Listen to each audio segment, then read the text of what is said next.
Hey guys, today on the podcast, I'm talking with the Drop Weight Daddy, Michael Cook. Michael is called the Drop Weight Daddy because he has a phenomenal life transformation weight loss story where he dropped a significant amount of weight and totally turned his life around. And he got so inspired, he decided to start writing books and inspiring other people and equipping them with ways to do the same thing.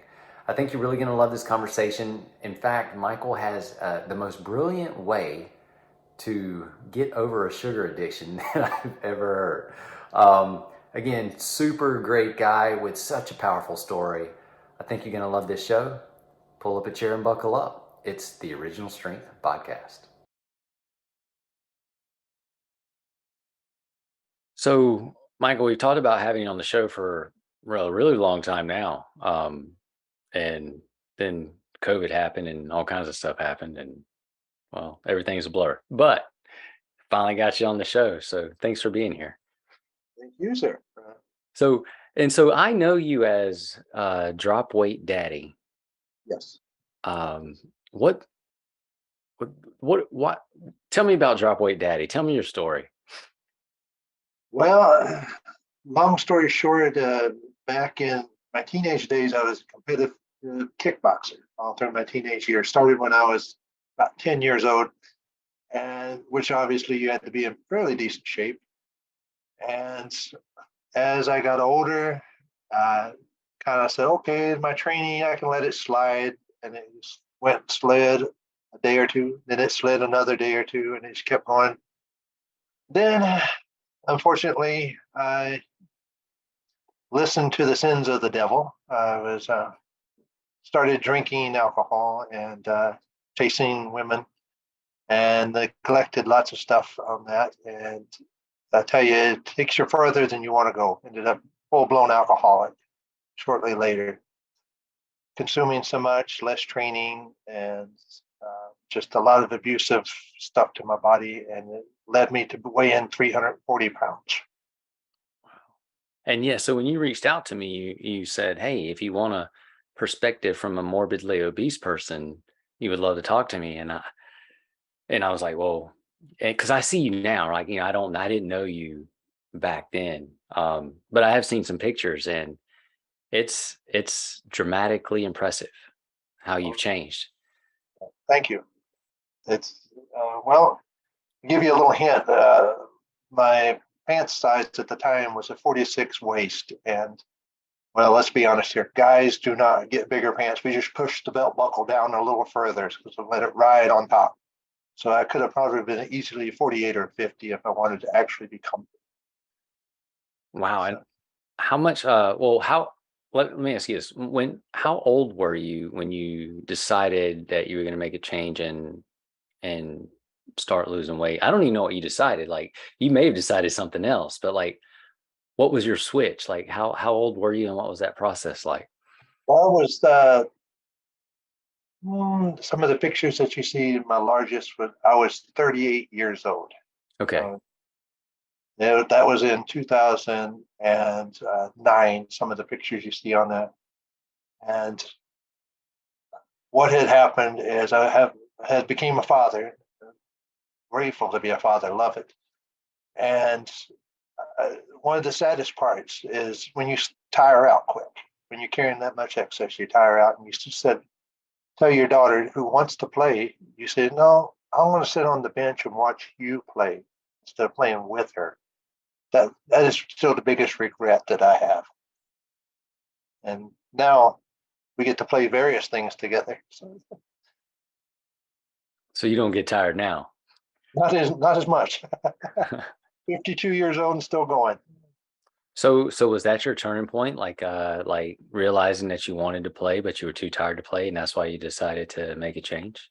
Well, that was part of it. That was something I really didn't want to face, but that was part of it. The one that really broke the straw that broke the camel's back that brought it to my attention is my father passed away in 2012. And he had a lot of bad medical history, ranging from cancer, Parkinson's disease, heart disease, kidney disease. And I could see myself going down that same path. And being a father too, and a husband, I did not want to leave my daughter without a father. Even though I was 38 years old, my father had passed away. Obviously, you miss him. Not a day goes by that I don't want to call him on the phone.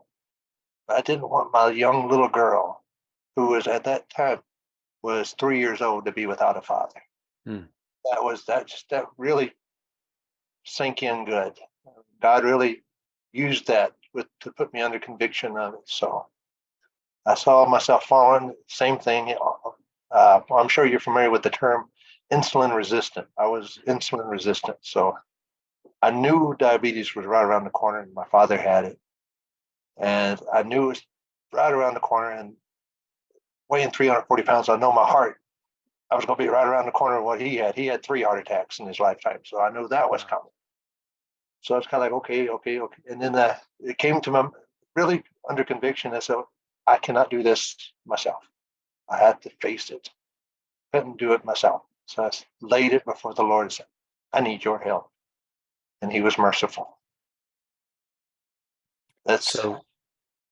So you wanted to change, you asked God for help. You lost 140 pounds. Yes. What was that like? Like, what did you do? Like, what were the actions after that you took after the prayer and everything that like started your weight loss? Well, I started with what I knew. Following you, and you talk a lot about drinking calories. And then kind of, okay, what do I know is obvious? Stop drinking sodas. That was my number one thing I did. I just cold turkey stopped drinking sodas altogether. And I went to black coffee, tea, milk, and water. That was my beverages, only that. And then I started walking, literally just walking 10 minutes or better a day. That's one thing I could do without something hurting.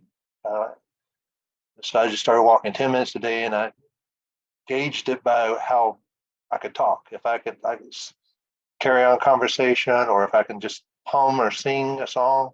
And when I get to the point where you kind of on the point of out of breath, then I know I'm doing good. Just keep it up. So that was my first steps.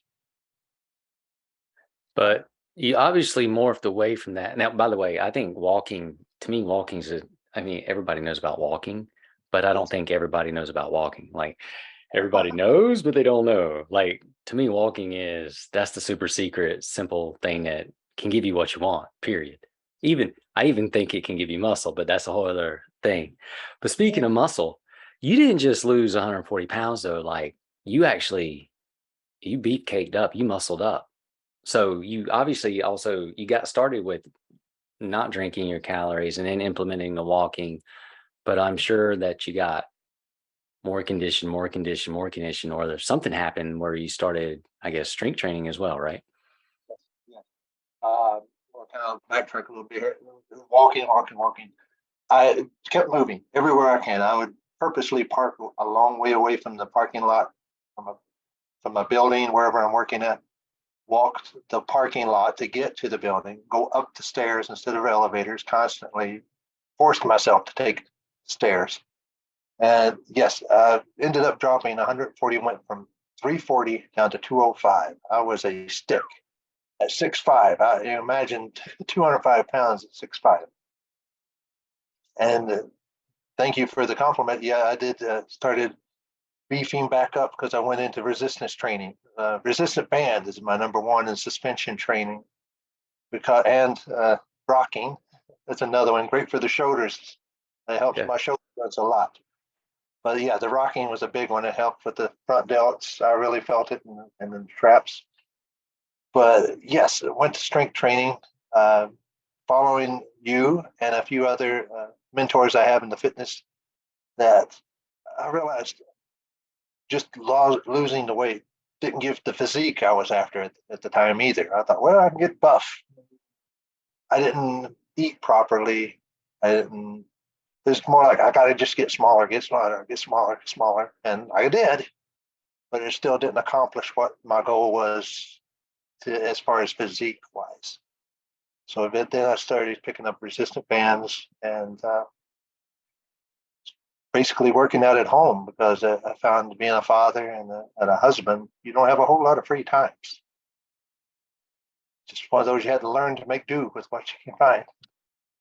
So so basically you put on all the muscle that you were able to put on. I think you said you got right now you're 240 pounds. Correct. 245. Yes. And I mean, you're muscle. So, but you did all that at home without with working out with bands and just self-determination in the space you had in your living room. Yes. Well, also on my back porch. I have a, I don't know if anyone, you've probably seen it, and anyone else who's ever seen it. I have a doorway on my back porch that I had put eye bolts all the way around. Kind of think of a stall bars in reverse without the bars, just anchor points. And I would use that to put cables or resistant bands, whatever on it. Use that for my anchoring systems. I'd visit gyms occasionally, but most of my stuff is at home. I'd say a good 85% of what I do is at home. And how many years have you been training with resistant bands? Oh boy, we're talking 2014. That's when So almost 9 years then. yes. And last year, I think you wrote a book about training with resistance bands, right? Yes. Temple called Temple Maintenance with Resistant Bands. That was my second book. Yes. First one I wrote and got released in 2015 was just my story, Drop Weight Daddy. But yes, the temple maintenance, our body is the temple. The Lord deserves the best temple we can provide him. So we got to keep maintenance on it. And it's head to toe. Yes. Yeah, I mean, you're complete. You even go into forearm and hand training with resistance bands, which I don't know that I've ever seen that before. But I was like, well, yes, you did it all. So, I got the idea from the old school guy, Jack LaLanne. he's the best. Oh yeah, yeah. They're rolling the towel up, and you say, "Oh, that's so easy. That's so easy. It's no good." He goes, "Go dip it in water, and then roll the towel up." He is one of my superheroes too. Like at age 96, he could do fingertip Superman push-ups. I mean, that guy was amazing. Yes. So let me ask you this. So Yes. because just following Jack LaLanne, like Jack had a saying that he would say, exercise is king, but nutrition is queen. And if you put them together, you get a happy kingdom. So I'm guessing too, somewhere in your journey, you also started adjusting your food or how you ate, or like, so what was that like? Because sometimes that's the hardest thing to do. Like Yes. it's easier to move sometimes than it is to mess with your how you eat. That's true. I mean, well, like me, I've had many people ask me, "How can you eat the same thing over again?" That's okay. How many times you go to McDonald's or to a fast food place? What? How many times do you do that a week? Or if you're busy working, they go, "Well, I pick up a burger here or there." So you're eating the same thing over and over and over and again, right? Burger fries. Not a problem eating the same thing over again. But you're asking what I've particularly changed in the meals. Yeah, like how did that take place? Okay, like I said, started with what I knew, and then I just started educating myself, trying to learn from yourself and many other of my fitness mentors on it. That eating what you need, protein a little higher on the side, and learning that myself, who gains weight really easy, obviously, I need to keep certain things down. Like for instance, in my case, like you just said, you learn to navigate calling in the tower as an airplane. So, okay, I'm gonna need to dial a little bit more of this side, a little bit more of this side, which is protein. My protein needs to be a little higher over here. My carbohydrates need to be a little higher over here. And my fat intake needs to be a little higher over here. That was how that came about. Anything green is my rule of thumb on it. Spinach, which is my favorite of the vegetables. Spinach, broccoli, cauliflower, which not green, but still one of the best ones in my opinion. I eat a lot of that. I kind of have a little method of the 3-letter P's. Look for protein, look for plant source, and look for portion size. That's kind of seems to work for me on that. And you're going to laugh on this one, but I also encourage people to find an activity you enjoy and a nutrition idea that you can find, whatever, fill in the blanks, what works for you, like you would a spouse, something you can live with for a lifetime. And then you can do that. That is funny, but it's so sensible. You can, whatever that may be. Like you may like blondes. I like redheads. So we got to find, if you find, why would I date a blonde if I like redheads? So you find the one that works for you and the one you can live with for a lifetime. You got it. Yeah. That's the nutrition secret. So you're saying that it's definitely not one size fits all. It's find what fits for you. Yes, yes, yes. Some people have a harder time gaining weight. Some people have a harder time losing weight. You got to find the one that works for you. So before, when you started tweaking your nutrition, were you already a heavy vegetable eater, or was that like, did you have to learn how to eat something new, or like, what was that like? Because to me, that's the adventure part of it, right? Well, I still have to monitor it. I had to really have to monitor it. Is donuts. I love donuts. Krispy Kremes was my numero uno one. And there's an interesting little story with that. It's one of those I had to bring it before prayer, and we'll go to the Krispy Kremes. I purposely did this. 2 packs of ketchup, those little miniature ketchup you pick up at a fast. I had 2 packs with me. Went into a Krispy Kremes purposely. Went and ordered one of the donuts with the light on, so I knew it was fresh. Put that ketchup on top of the donut and bit into it, and it was gross. I forced myself to eat that one donut with the ketchup. Now, to this day, I can still taste that in my mouth. No, and that gives me just enough solidification to say, okay, I can enjoy one donut, but I'm not having any more right now. Maybe, I don't know, a week, maybe next week. But I can, instead of 1 dozen, it went to 1 donut. So it worked for me. Brother, that is the craziest, most brilliant thing I have ever heard. Yeah. Like, I'm serious. You should write a book about that. That is, if you're listening at home, that is the most genius thing you've ever heard about eating or trying to adopt change for eating. I have never heard anybody do that before. All I can say, it worked for me. It gives me that much solidification. All So right, the way my brain operates is like your father. You get in trouble, he spanks you on the behind. He doesn't enjoy spanking you. He just wants to traumatize you enough to remember not to do a certain activity again. so I'm just going to tell you that had to be a God-inspired idea, because He gets all the credit regardless. See? that's brilliant. All right, so anything else like that? Because now I'm more than curious. Like, do you have any other crazy trips or tips that you did? Well, I would, if I'm going to get a treat, I'd go get a single serving of it. Like, you don't get it donuts, for instance. I'd get 1 donut, and it may be a little more expensive, whatever it might be, like a Reese cup. You get 1 Reese cup instead of, I think they come in a dozen packs of Reese cup. You just get 1. That way, that's all you got. You can't just eat the one and then eat the other. I could go through I got you. stuff like crazy. That, again, that's a little technique that works for me. But that's just the one that you're going to get. So it's almost like a type of process of elimination. Like, if you don't have it, you can't eat it. So Right. if you're gonna have it, you only make sure that you can only have Right. Yes. What was it? The old cliche of you either plan to fail, or if you don't plan, you fail already. So if you strategy it, it helps. Right on. I call them, So go ahead. well, I call them vacation meals. That's a little terminology I use, because some people, everyone, I'm sure you've heard of it, the cheat meal. cheat meal is derogatory. You're cheating. You're from what you're supposed to do.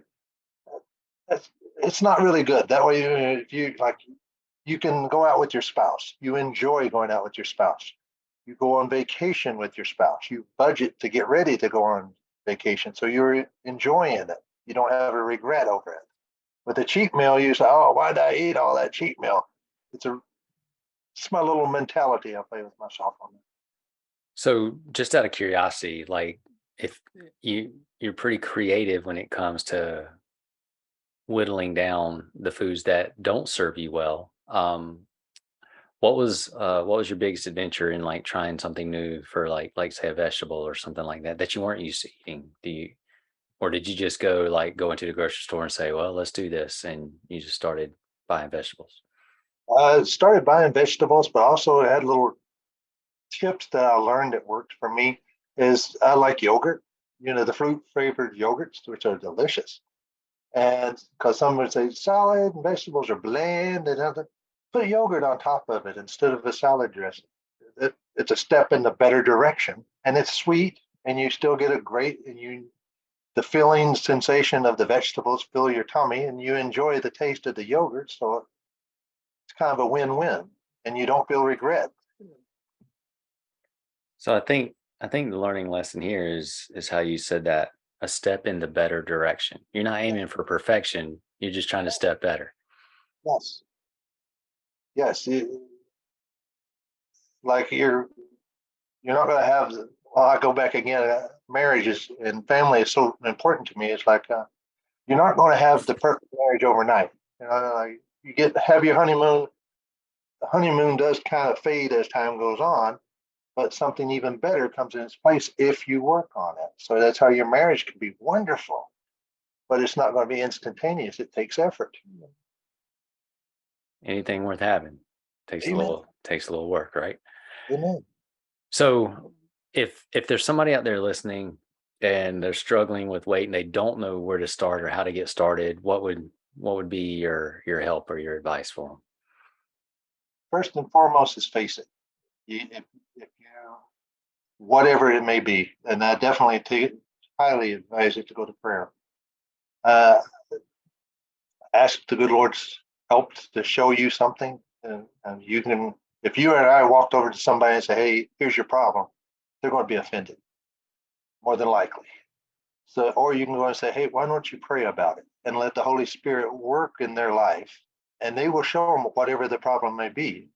It may be in a food addiction. It may be something else that they haven't realized, but they ended up going to the doctor and they find out what their problem is, if it's a thyroid or if it's a hormonal or whatever the case may be. But that would be my first place is face it and find out about it. That's beautiful. Michael, where can people find your books, or where Oh, can they learn from you? Like, you've got resources out there. How can people like spy on you and catch up with you?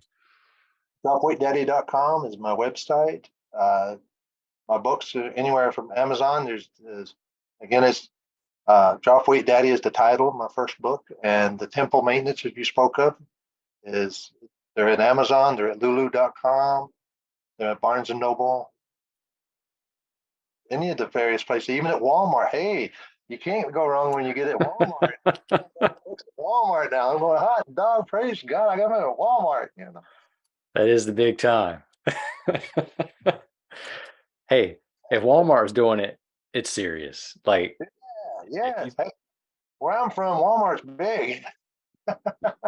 Walmart's big everywhere, all over the world.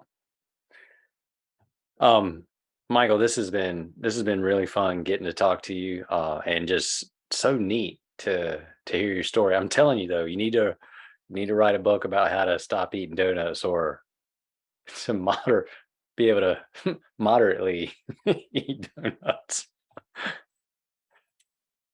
Oh, donut for the nut. What can I say? Oh, That's uh, awesome, man. I really enjoy getting to talk with you. Thanks so much for being on the show. oh, thank you for having me.